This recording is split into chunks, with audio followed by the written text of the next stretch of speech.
Hello friends, अपने dividend policy को आगे बढ़ाते हैं अब हम सीखेंगे डिफरेंट फॉर्मूलेस। सबसे पहले हम लेंगे रेलिवेंस थ्योरी, जहां पर हम देखते हैं कि एक कंपनी की dividend policy market price, company की जो वैल्यू है उसको अफेक्ट करती है। ओके, उसके लिए हमारे पास जो प्रोफेसर है, प्रोफेसर जेम्स वॉल्टर्स, ओके, जिन्होंने मार्केट प्राइस क्या होता है, कैसे निकाला जाता है, फर्म की वैल्यू कैसे निकाली जा सकती है, ओके, तो उसके लिए एक फॉर्मूला डेवलप किया है। फॉर्मूला है हमारा P equals to D plus RA upon RC under bracket E minus D whole divided by RC, जिसका एक अल्टरनेट फॉर्मूला है हमारे पास D plus R divide by KE under bracket E minus D divide by whole KE। अब इसके अलग अलग forms को देखते हैं, जैसे कि P stand for current market price of equity share. हमें जो निकालना है मार्केट प्राइस शेयर्स का, ओके, आज का हमारे इक्विटी शेयर का मार्केट प्राइस क्या है। D stand for dividend per share, एक कंपनी एक शेयर पर कितना डिविडेंड दे रही है। RA that means internal rate of return, यानी रिटर्न ऑन इन्वेस्टमेंट, कंपनी का अर्निंग रेट क्या है। KE, इसको हम RC के थ्रू भी दिखाते हैं, that means cost of equity capital, company ने जो कैपिटल रेज करना है उसका क्या कॉस्ट है। Then E stand for earning पर शेयर, कंपनी का एक शेयर पर क्या अर्निंग्स है। और E under bracket E minus D equals to retain earnings पर शेयर, एक कंपनी ने जो पैसा कमाया उसमें से डिविडेंड देने के बाद कंपनी ने कितना रिटेन करके रखा। तो इस प्रकार से ये तो फॉर्मूला हमारा वॉल्टर्स मॉडल। अब हम चलेंगे गॉर्डन्स मॉडल की ओर।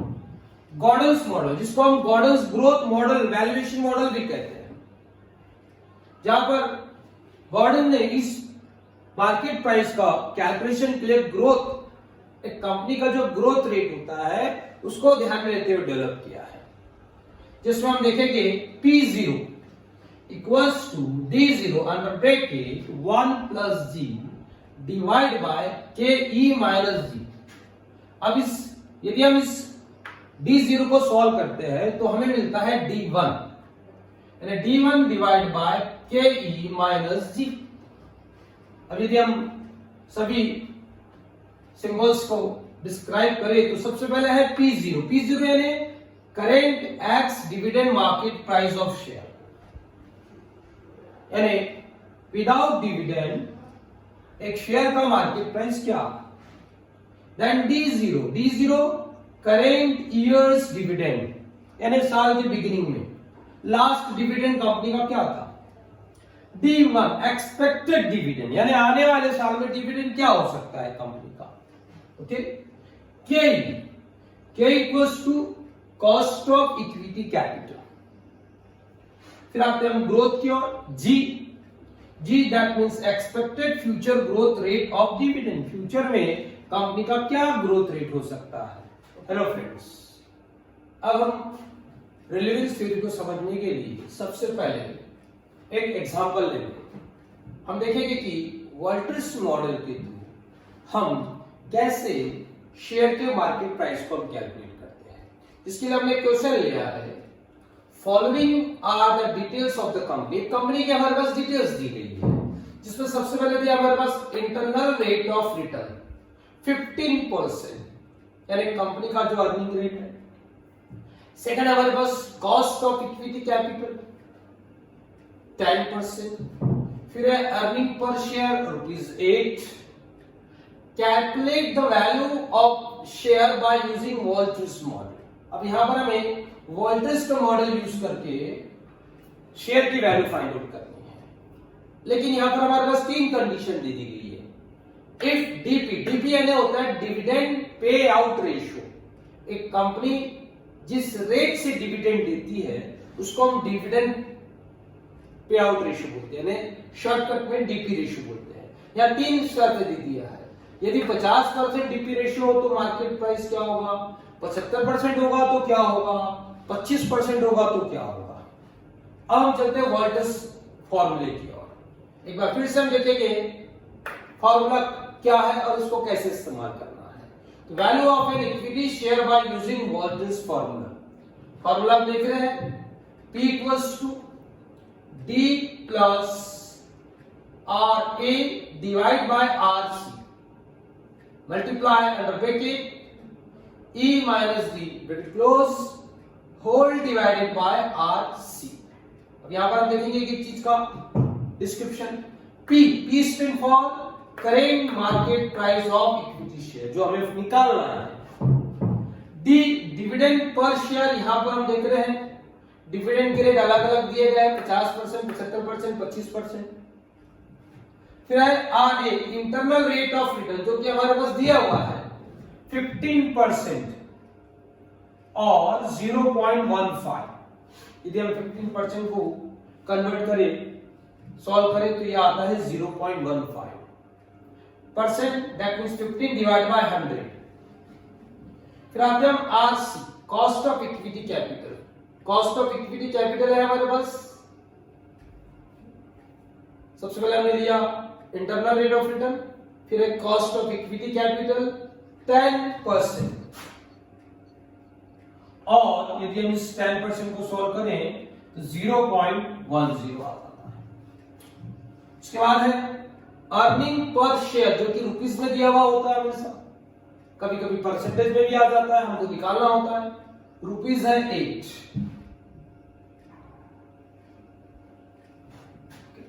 अब आगे बढ़ते हैं। सबसे पहले हमारी शर्त है कि यदि डीपी रेशियो 50% हो तो मार्केट प्राइस क्या होगा। इसके लिए हमने फॉर्मूला लिख लिया, अब इसको सॉल्व करते हैं हम। P equals to okay D यानी डिविडेंड, डिविडेंड का रेट हमारे पास दिया है। अब डिविडेंड कैसे निकालेंगे, तो आप देख रहे हैं कि कंपनी का अर्निंग है 8 रुपए, 8 रुपए का 50%, 50% ऑफ ₹8 इक्वल्स टू, यदि हम 8 रुपए का 50% निकाले तो पर शेयर डिविडेंड आता है हमारा 4 रुपया। यानी कंपनी 8 रुपए कमा रही है और यदि उसमें से 50% डिविडेंड देती है तो वही रुपीस में आ जाता है 4 रुपया। अब हम इसको फिट करेंगे फॉर्मूले में, डी की जगह आ जाएगा ₹4 प्लस RA यानी इंटरनल रेट ऑफ रिटर्न, हम देख रहे हैं 15% रेट है उसका, यानी 0.15 divide by RC that means cost of equity capital, यानी 0.10, 10% को हमने कन्वर्ट कर दिया, 0.10 आ गया। नाउ अंडर ब्रैकेट हम देख रहे हैं E माइनस D है, E यानी होता है अर्निंग पर शेयर, और अर्निंग पर शेयर है हमारे पास 8 रुपीस, यहां पर हमको रुपीस में लेना है। माइनस D यानी डिविडेंड, डिविडेंड पर शेयर हमने वहां निकाला है क्योंकि कंपनी का यहां पर डीपी रेशियो 50% है, तो 8 रुपए का 50% 4 रुपए होता है। होल डिवाइडेड बाय RC, यानी फिर एक बार कॉस्ट ऑफ इक्विटी कैपिटल 0.10। अब इसको हम सॉल्व करेंगे, 4 प्लस में डिवाइड करना है, यदि हम इसको डिवाइड करते हैं ये आ जाता है हमारे पास 1.5 अंडर ब्रैकेट 8 में से 4 घटा दीजिए, 4 डिवाइड बाय 0.10। इसको आगे सॉल्व करते हैं, 4 प्लस, अब यदि 1.5 को हम 4 से मल्टीप्लाई करें तो 6 आ जाएगा, डिवाइड बाय 0.10, 4 प्लस 6 होता है 10 डिवाइड बाय 0.10। अब यदि हम 10 को 0.10 से डिवाइड करें तो ये आ जाता है 100। ये आ गया हमारा पहला, it's a market price of share. जब एक कंपनी 50% डिविडेंड पेड करती है तो उसका मार्केट प्राइस आता है 100 रुपीज। अब इसी को आगे बढ़ाएंगे हम। अब हम देखेंगे 75% यदि डिविडेंड पे आउट रेशियो हो, अब यानी कंपनी जो पैसा कमा रही है उसका 75% को डिविडेंड दे रही है। अब हम इसका 75% निकालेंगे हम ₹8 का, तो यह आ जाएगा ₹75% ऑफ ₹8 इक्वल्स टू ₹6, यानी 6 रुपए डिविडेंड जा रहा है हमारा। ओके, फिर एक बार इसको सॉल्व करेंगे हम। अब हमारा डिविडेंड चेंज हो गया, पहले 4 रुपए था, अब 6 रुपए हो गया। 6 प्लस 0 पॉइंट, बाकी चीज हमारी वैसी रहेगी, अंडर ब्रैकेट 8 यानी अर्निंग तो वही रहेगा आपका पर शेयर, लेकिन डिविडेंड चेंज हो गया, 6 रुपए आ गया 0.10। अब यदि हम इसको आगे सॉल्व करते हैं तो हमारी प्रोसीजर वही रहेगी सॉल्व करने की। यहां पर आ जाएगा ओके 75% हम डिविडेंड दे रहे हैं। ओके, तो 75% पर आ जाता है 90 रुपया। आपको एक बार इसको सॉल्व करना है। ओके, आगे बढ़ते हैं हम। अब आते हैं हम तीसरे स्टेप पे, यानी डीपी रेशियो इज 25%। यदि 25% डीपी रेशियो हो तो हमारे डिविडेंड अमाउंट में क्या होगा, देख लेते हैं उसको। Of ₹8 equals ₹2। 8 रुपए के देने 25% निकाला तो 2 रुपए आता है। फिर एक बार उसी फॉर्मूले में हम फिट करेंगे वैल्यूज को। P इक्वल्स टू डिविडेंड, अब हमारा डिविडेंड 2 रुपया हो गया, पहले 4 था फिर 6, अब 2 रुपया, लेकिन इंटरनल रेट हमारा वही हो रहेगा 0.15। कॉस्ट ऑफ इक्विटी भी वही रहेगा हमारे पास 0.10, अंडर ब्रैकेट अर्निंग भी वही रहेगी हमारे पास 8, लेकिन डिविडेंड चेंज 2 रुपया डिवाइड बाय 0.10। नाउ देयरफॉर यदि हम इसको सॉल्व करते हैं P0, तो P0 आ जाता है हमारा 110 रुपया। ओके, तो इस प्रकार से हमको देखना है 3 अलग अलग डीपी रेशियो, पहला 50%, फिर 75%, फिर 25%। Okay, yes. हेलो गाइस, पिछली क्लास में हमने सीखा था प्रोफेसर जेम्स वाल्टर्स मॉडल। इस बार हम सीखने जा रहे हैं गॉर्डन्स ग्रोथ वैल्यूएशन मॉडल। इसके लिए हमने एक एग्जांपल लिया है। The share of YCC limited are selling, जब देखिए कंपनी का आज का जो सेलिंग प्राइस है वो 100 रुपया है, that is the current market price. Okay, the firm had paid dividend ₹10 पर शेयर लास्ट ईयर। पिछले साल कंपनी ने 10 रुपए एक शेयर पर डिविडेंड दिया। The estimated growth rate 5% per year. Company का जो ग्रोथ रेट है, हर साल डिविडेंड बढ़ने का जो ग्रोथ रेट है वो है 5%। अब हमारे सामने दो क्वेश्चन है। पहला क्वेश्चन है determine the cost of equity capital. इस क्वेश्चन में कॉस्ट ऑफ इक्विटी कैपिटल नहीं दिया हुआ जो हमको पूछा गया है। और दूसरा क्वेश्चन हमारा determine market price of share. अब मार्केट प्राइस निकालने की तो शर्त रखी। पहला कि यदि ग्रोथ रेट बढ़ के 8% हो जाता है, राइजेस टू 8%। सेकंड है कम होके 3% हो जाता है, फॉल्स टू 3%। ओके, तो सबसे पहले हम निकालेंगे कॉस्ट ऑफ इक्विटी कैपिटल। तो पहला हमारा पॉइंट है determination of cost of equity capital, that means के, जिसके लिए हमने फार्मूला यूज किया है ग्रोथ मॉडल का। P0 equals to D0 under bracket 1 plus G divide by KE minus G। अब क्योंकि हमारे इस क्वेश्चन में सबसे पहले हमें क्या पूछा गया है, हमें पूछा गया है कॉस्ट ऑफ इक्विटी कैपिटल, जो इस क्वेश्चन में नहीं है। अब उसके लिए हमने इसी फॉर्मूले को अल्टर किया है। हमने बना दिया है KE equals to numerator part हमारा same D0 under bracket 1 plus G, denominator में थोड़ा सा चेंजेस आ गया P0 प्लस G। चलिए इसका थोड़ा डिस्क्रिप्शन लिख लेते हैं। P0 dividend of last year, तो हम लिख रहे हैं लास्ट ईयर का डिविडेंड हमारे पास है 10 रुपया पर शेयर, ₹10 पर शेयर। फिर आते हैं हम P0 को। Current market price. Current market price हमारे पास दिया हुआ है 100 रुपया पर शेयर। फिर एक ग्रोथ रेट, ग्रोथ रेट हमारे पास है 5%। ग्रोथ रेट कितना है हमारे पास? 5%। 5% यदि हम इसको ऑल्टर करते हैं और 0.05 का है। अभी सारी इंफॉर्मेशन हम इस फॉर्मूले में फीड करते हैं, क्योंकि हमें के निकालना है तो डायरेक्ट हम इस फॉर्मूले का इस्तेमाल करेंगे। नाउ के इक्वल्स टू D0, D0 है 10 रुपया,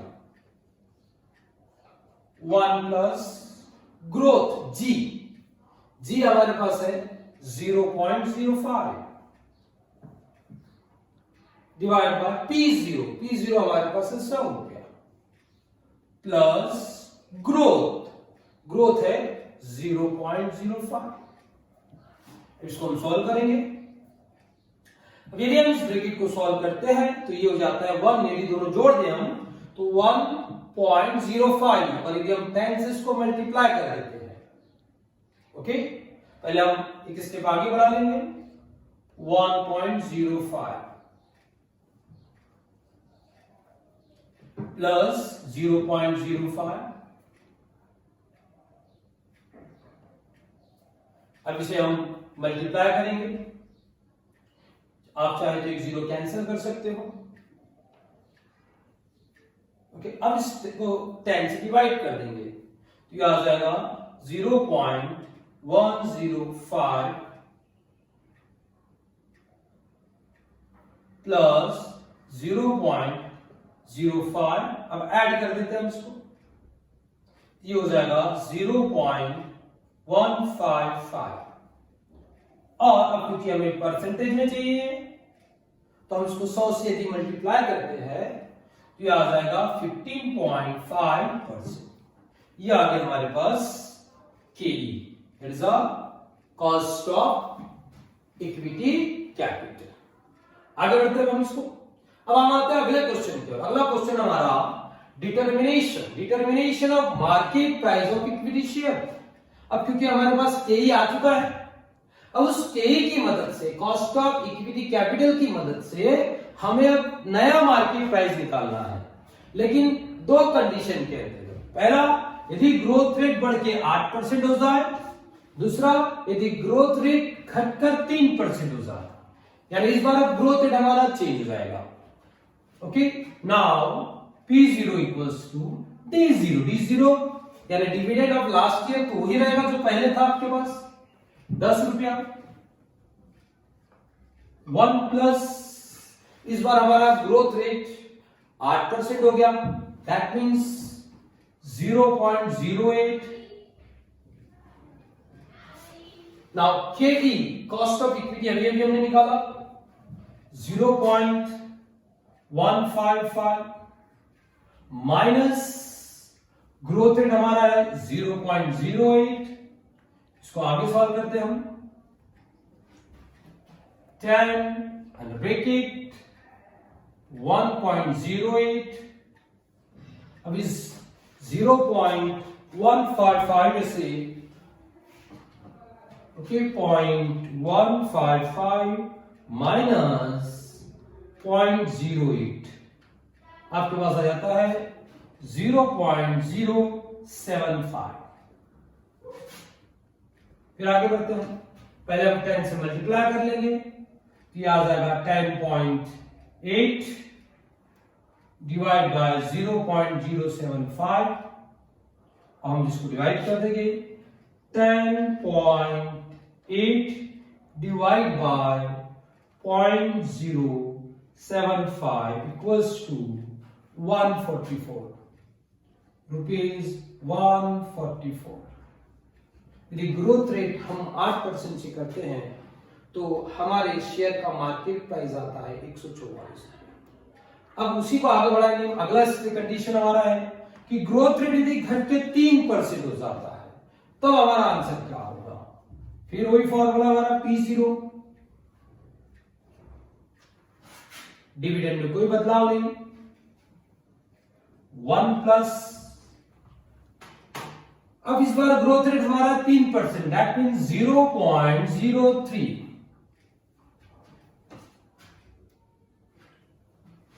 आपका cost of equity capital same,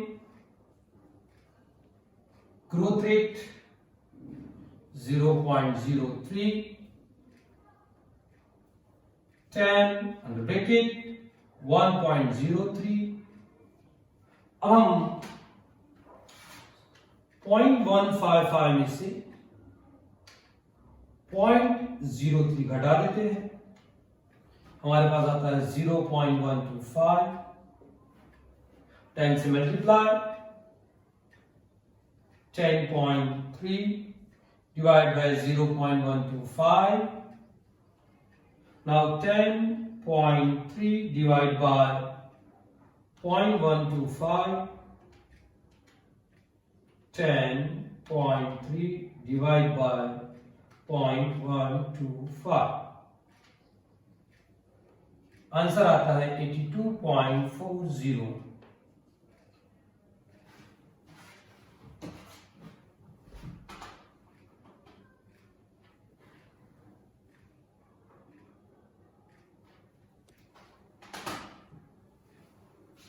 इस प्रकार से हमने देखा कि किस प्रकार से ग्रोथ मॉडल का इस्तेमाल किया जाता है। ओके।